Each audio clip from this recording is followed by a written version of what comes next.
بڑی ایک اہم عبادت ہے، بڑے اس کے فوائد اور ثمرات ہیں، اللہ تعالیٰ کا فریضہ ہے، اور اس فریضے کو جب آپ شروع کرنا چاہیں تو دو بنیادی چیزیں تو لازمی ان کا اہتمام کریں۔ ایک ہے حج کے احکام کی تعلیم، بہت مشکل نہیں ہے، یعنی چند اعمال کا نام ہے۔ عام طور پہ ہم حج تمتع کرتے ہیں اور حج تمتع ہی کی فضیلت ہے زیادہ، تو بہت لمبا چوڑا کام نہیں ہے۔ نیت کر لی، آ کر بیت اللہ کا طواف کر لیا، صفا مروہ کی سعی کر لی، اور بالوں کی کٹنگ، حلق یا قصر، بال مڑوا لی یا کتروا لی، یہ چار کام، عمرہ پورا ہو گیا، اپنا احرام اتار دیجیے اور اپنے نارمل لباس میں آ جائیے، اور 8 ذو الحج کو حج کا احرام باندھ لیں اور مینا چلے جائیں۔ 8 ذو الحج یوم الترویہ کہلاتا ہے، کیونکہ آگے دن بڑے مشکل آ رہے ہیں۔ ترویہ کا معنی سیراب کرنا، یعنی اپنی سواریوں کو آرام بھی کروا لو اور پانی وانی پلا کر، کھانا کھلا کر ان کو پوری طرح سیراب کر دو، کیونکہ آگے ان سے کام لینا ہے آپ نے، عرفات جانا ہے، پھر مزدلفہ آنا ہے، پھر مینا جانا ہے واپس، طواف افاضہ کے لیے آپ نے بیت اللہ جانا ہے، پھر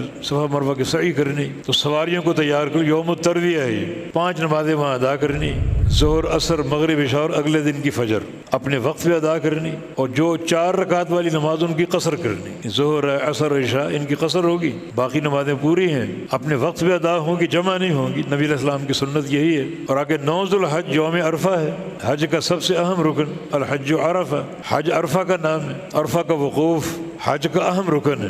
9 ذو الحج، اس میں ظہر، عصر جمع تقدیم کے ساتھ ادا کریں گے، یعنی عصر کو پہلے لے آئیں گے اور جمع تقدیم ظہر کے وقت میں دونوں نمازیں ادا کریں گے۔ سورج کے غروب ہونے تک وہاں وقوف کرنا ہے، اور پھر جب سورج ڈوب جائے تو مزدلفہ کی طرف جانا ہے، وہاں پہنچ کے مغرب عشاء پڑھنی، پھر رات بھر آرام کرنا۔ یعنی حج کا یہ تنوع ہے، کہیں عبادت کرنا مطلوب ہے اور کہیں سونا مطلوب ہے، نبی علیہ السلام کی سنت کے رنگ ہے۔ کچھ لوگ مزدلفہ میں بھی عبادت کرتے ہیں، قیام کر رہے ہیں، جاگ رہے ہیں، ذکر و اذکار کر رہے ہیں، بالکل یہ نبی علیہ السلام کے معمول اور آپ کی سنت کے خلاف۔ آپ نے آج وطر بھی نہیں پڑھے، عشاء پڑھ لی، اگر کچھ کھانے پینے کی حاجت ہے وہ کھایا پیا اور سو گئے فجر تک۔ اگلا دن یوم النحر، 10 ذو الحج، سب سے بھاری دن ہے، اس میں 5 کام کرنے ہیں۔ جمرہ عقبہ کو رمی کرنی، کنکریاں مارنی، صرف ایک جمرہ کو سورج نکلنے کے بعد، تاخیر ہو سکتی جب موقع ملے، اور دوسرا کام قربانی، تیسرا کام بالوں کی کٹنگ یا نحر یا حلق یا قصر،